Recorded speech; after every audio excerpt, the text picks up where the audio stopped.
Hey guys, I'm Jase at Jase Outdoors, and in this video, I'm going to be unboxing and field testing the HC600 trail camera by Victure.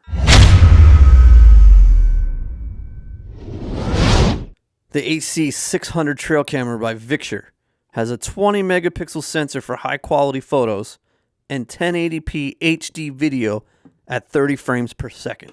40 infrared no glow LEDs for night shots, with a 0.2 second trigger speed that can shoot bursts up to 3 images. Front-facing 2-inch LCD screen with lighted buttons, Python lock supports on the back of the camera, and a door latch lock to prevent theft from SD cards. It's everything you would want in a trail camera for just $69.99. So I just want to start off by saying I am not being paid for this review by Victure. They reached out to me, sent me these cameras, asked if I'd review them. I said I'd be happy to. So this is my honest, fair opinion on these cameras. When they sent me a list of the cameras they were sending, I was excited about this one also, just because of the specs of this camera. It is probably one of the fastest trigger speeds I've seen at a 20 megapixel sensor. So this one sounds pretty sweet, and it's still not very expensive. I'm going to put a link in the description for Amazon, along with the cards that you'll need for this. So let's jump right into the box here. The low card. And you get your standard strap, USB cord, and your tree mount.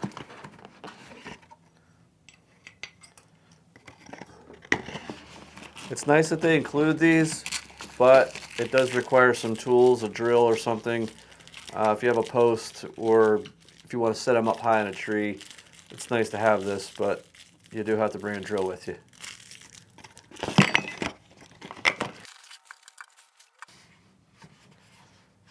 Pretty cool. Right off the bat, you have actually two options for Python locks. And this even has, you can put a lock on the outside so they cannot open it and access your SD card, which is, I've had people just steal my SD cards already, so that's pretty nice that they include that. So this one just opens basically the bottom half where your LCD screen is, which is cool because once it's on the tree, you'll be able to see what you're looking at. I just feel like that's an obvious feature that all trail cameras should have.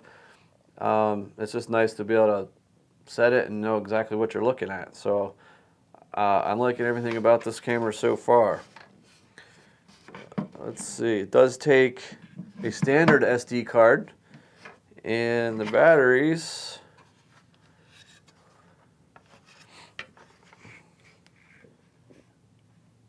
it takes 8 AA batteries that I'm not sure how you get them out.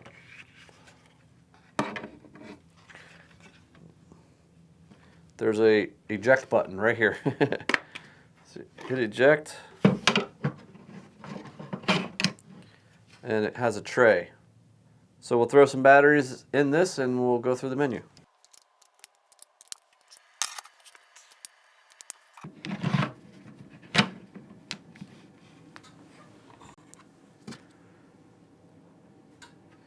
And it takes a standard SD card. So your on-off switch has 3 settings: off, aim, and on. So we're going to just turn that to aim for now. Alright, so we'll go to menu. So mode, hit OK. It's got photo, video, photo plus video. We'll keep it on photo. Photo resolution. It defaults at 5 megapixel. This baby goes all the way up to 20. Let's put it there. Capture series, how many photos you want. It's 1, 2, or 3. I'm going to keep it at 1. Video resolution is 1080p. Video length, I usually like around 20. The interval, let's see how low that goes. It goes to 2 seconds. Most of them are 5, so I do like the 2 seconds. I mean, when I set this thing up on a run, I want that baby firing as much as it possibly can. So, which is why I tend to run video a lot when I'm just kind of monitoring a trail. If I have this set up over a corn pile, then I'm not really worried about it firing too fast. So 2 seconds, I really like that feature. Sensitivity, keep it at high. IR brightness, that's interesting.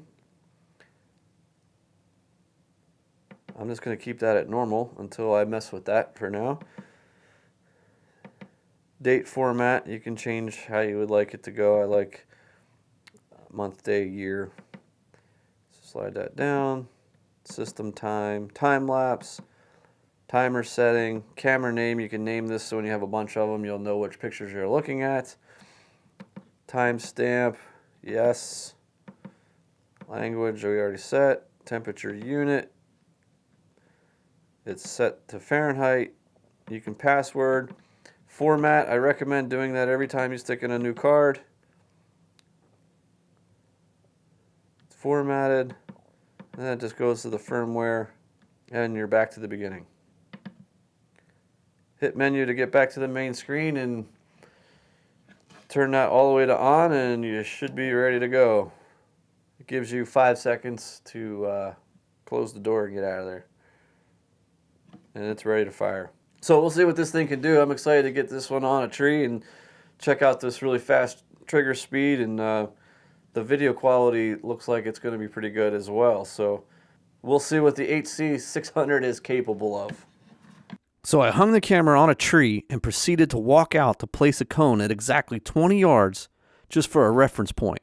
With the camera set to take a photo once every 2 seconds, it captured me several times while setting out the cone, and then while I moved a few branches out of the way. I started testing the trigger sensor from right to left at the cone, and it captured me 3 times in one pass, and almost the exact same spots on the second pass. I moved pretty close to the camera and it still captured me twice. Even real close, it captured me once on each pass. Then I ran across at 20 yards and it still captured me twice in one pass. Running by real close, it still got me with that fast trigger speed. Now backing up to 30 yards, zigzagging towards the camera, it captured me from the starting point all the way to the tree. Here's where I get impressed. Going back even further to 35 yards, the camera still caught me moving back and forth. Then in video mode, while running straight towards the camera, it captured me at about 30 yards out. When that 10-second clip filled up, it started recording again before I even reached the camera. Alright, let's see how they did. The night shots, although evenly lit, the quality suffers with grainy images and a little bit of motion blur. So my final thoughts on the Victure HC600. This camera, it's awesome. I mean, for a $70 trail camera, I cannot believe how good this thing is. The trigger speed on it is one of the fastest I have used. The sensor, the motion sensor distance on how far it was picking me up, I could not believe how far it was getting me.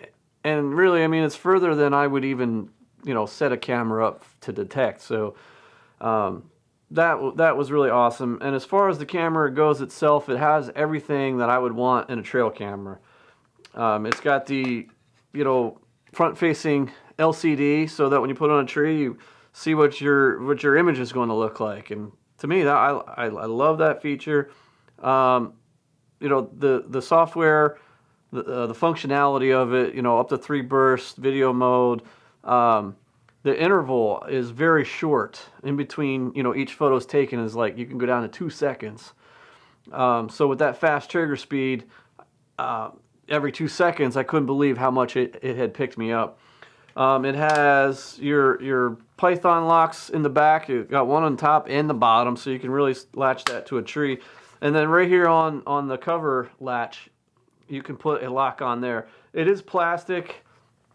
I mean, if somebody wants it bad enough, they'll find a way to break it. But you can lock that up to secure your SD card so nobody messes with that. I mean, let's face it, no matter what you do with the Python lock, somebody wants it bad enough, they'll find a way. I mean, I've seen guys actually cut down trees already to get them off. So it's unfortunate. But the flip side, the nighttime shots, I was pretty disappointed. For how good the daytime photos are, I couldn't believe the nighttime photos just really aren't that good. They're just grainy, but it's not like you can't tell what's in the picture. I mean, you know, you'll be able to count points, you know, on a buck, but it's, I just was a little disappointed in that. The video mode, so basically what it does is it takes, you have your 4:3 format for your photos. And then what it does for video, it cuts off the top and the bottom. And then enlarges that to fill the 16:9 format, which, as you see, you know, it fills the frame, but in doing that, you lose the timestamp at the bottom. It's gone. So if you're just running strictly video mode, that's kind of important to know. I mean, you want to know when that deer is walking down that trail, or what time of day, or, you know, what day. I mean, it's nice to know. So that's kind of a bummer. I've been running video a lot more. I just find that you see a lot more when you run video. But there is a way to tell when the file was created. You know, if you just go to your File Explorer and, you know, select date created, and it should list, like I know Windows, it'll list when that file is created. So as long as you have the time right, it'll tell you there. So, but you know, so basically you have to back up to check that, which is not ideal. I mean, it's not a deal breaker. Again, you know, this is a $70 trail camera, but it would be nice to have the timestamp on the video. But other than that, I really like this camera, and I might even be getting a few more of these. If you guys have any questions at all, please feel free to ask me. I do my best to get back to everybody. I really appreciate you watching. Again, I'll put a link down below where you can get a hold of this, and I don't think you'll be too disappointed in this camera. It's pretty sweet. Thanks for watching, guys.